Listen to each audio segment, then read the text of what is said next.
გახსოვთ, როცა უფალი საკუთარ ჯვარცმაზე, ტანჯვაზე საუბრობს, პეტრე მოციქულს, რომელსაც უყვარს უფალი, ბუნებრივი რეაქცია აქვს.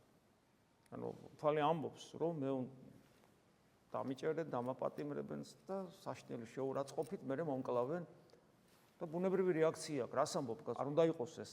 პეტრეს ერთგულება ხშირად გვითქვავს ეს და პეტრეს მზრუნველობა ძალიან მკაცრად იქნა შეფასებული ქრისტეს მიერ. გახსოვთ, ხო?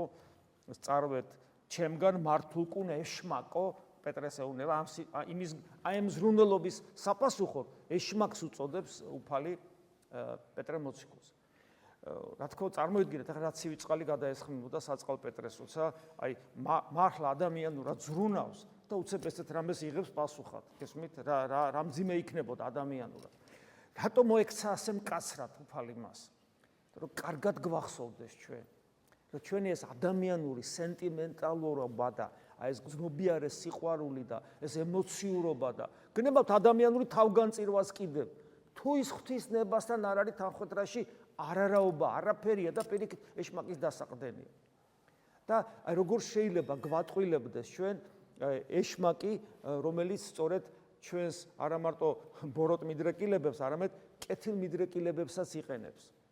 და ამ შემთხვევაში რის წინააღმდეგ იყო მიმართული პეტრეს ადამიანური სიყვარული, განკაცებული ღმერთის ჯვარცმის საიდუმლოების წინააღმდეგ.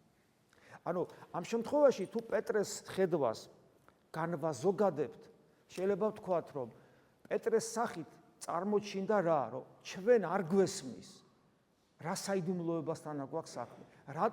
კიდევ ვიმეორებ, ძალიან ბევრი ტომებია დაწერილი, ხო ხვდებით, თეოლოგიური ნაშრომებია დაწერილი, რატომ მოხდა განკაცებული ღმერთის ჯვარცმა. მე ხა ყველაფერი ხوار წამიკითხავს და რაც წამიკითხავს, დაწყებული ძველი საუკუნეებიდან თანამედროვე ღვთისმეტყველებით, რაღაცა ხო წამიკითხავს. ბოლომდე ლოგიკური, ამომწურავი პასუხი ამაზე არ არსებობს, იმიტომ რომ ეს არის საიდუმლოება. და პასუხი რომ ლოგიკური არ არსებობს, იცით რას ნიშნავს? რა არის ლოგიკა? ლოგიკა არის, რას აკეთებს ლოგიკა, რომ რაღაცა მოვლენას, არ აქვს მნიშვნელობა ეს რა მოვლენა, ჩემთვის გასაგებ ენაზე ვაყალიბებ. რომ მე გავიგო, ჯერ მე გავიგო, რასთან მაქვს საქმე. დავინახე რაღაცა, ეს იცით რა არის? აი ეს არის, ეს, აი ეს ყოფილა. ლოგიკა ხსნის შიფრავს ჩემთვის გასაგებ ენაზე, რა ხდება ჩემ თვალწინ.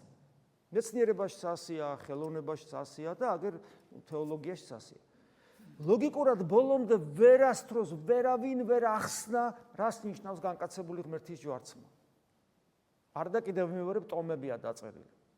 იმიტომ რომ ეს არის საიდუმლოება, იმიტომ რომ იგი განიცდება, შეიმეცნება შინაგანად ლოგიკის მიღმა, ლოგიკის გავლით, იმიტომ რომ ეს არის რწმენის საგანი უპირატესად, ვიდრე თქვათ რაღაც ინტელექტუალური შემეცნების.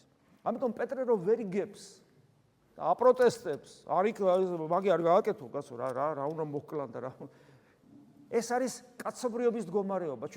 ჩვენ გვინდა ღმერთი ღონიერი, ჩვენ გვინდა ღმერთი ძლიერი, ჩვენ გვინდა ღმერთი გვფარავდეს თავისი სიძლიერით, მუდამ ჩვენს გვერდზე იყოს, ჩვენ გვიცავდეს, გვფარავდეს და ასე ჩვენ არ გვინდა გავყვეთ უფალს ვიწრო და ეკლიან გზაზე, ავიდეთ გოლგოთაზე. ჩვენ არ გვინდა უფალს რომ დევნიან, ჩვენს გვდევნონ, უფალმა კი გითხრა, მე თუ მდევნოს თქვენს გდევნიან. გესმით? არ გვინდა ჩვენ ეს ჩვენი დაცემული ბუნების ამოძახილია, არ გააკეთო ეს და ამ დროს უფალი გვეუბნება, ეშმაკი ხარ შენ თუ არ გამომყვები ამაში, ყველას გვეუბნება ამას. პეტრე ხო შერისხა და ყველა ჩვენ თითოეული ადამიანი ამით.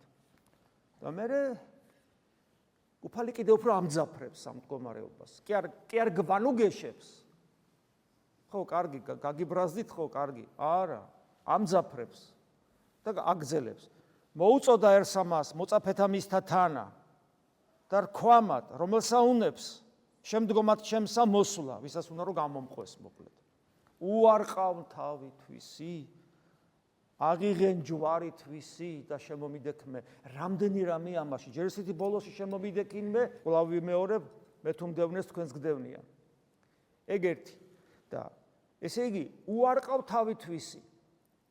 ყველაზე ძალიან რაც უყვარს ადამიანს, საკუთარი თავი, საკუთარი ნება, საკუთარი ხორცი, საკუთარი სიცოცხლე, ამქვეყნიური, საკუთარი მისწრაფებები, საკუთარი ეგო, საკუთარი სიმართლე, ყველაფერი უარყავი, გეუბნება, უარყავი თავი შენ. კარგი ხო, ჩემ თავს უარყოფ, მაგრამ მეგებათან აღარ ვიტანჯებოდი ამ ცხოვრებისაგან, არა, ჯვარი გრჩება, აღიღენ ჯვარი შენი, ჯერ საკუთარი თავიც უარყავიო გეუბნება. მე ჯვარი, რომელსაც არ გიუქმებ, აი როგორც პავლე მოციქულს არ გაუქმა, ჯვარიც აიღეო და ეგრე გამომყევი. ხედავ, აი როგორ გაუმძაფრა, ხო? პეტრეს შერისხა და კი არ გვანუგეშა მე, კიდევ უფრო ესე იგი რაღაცა ისეთი რამ გვითხრა, კიდევ უფრო დავიძაბეთ, რომ რაღაცა დიდი გველოდება, დიდი ომის წინაშე დავდექით.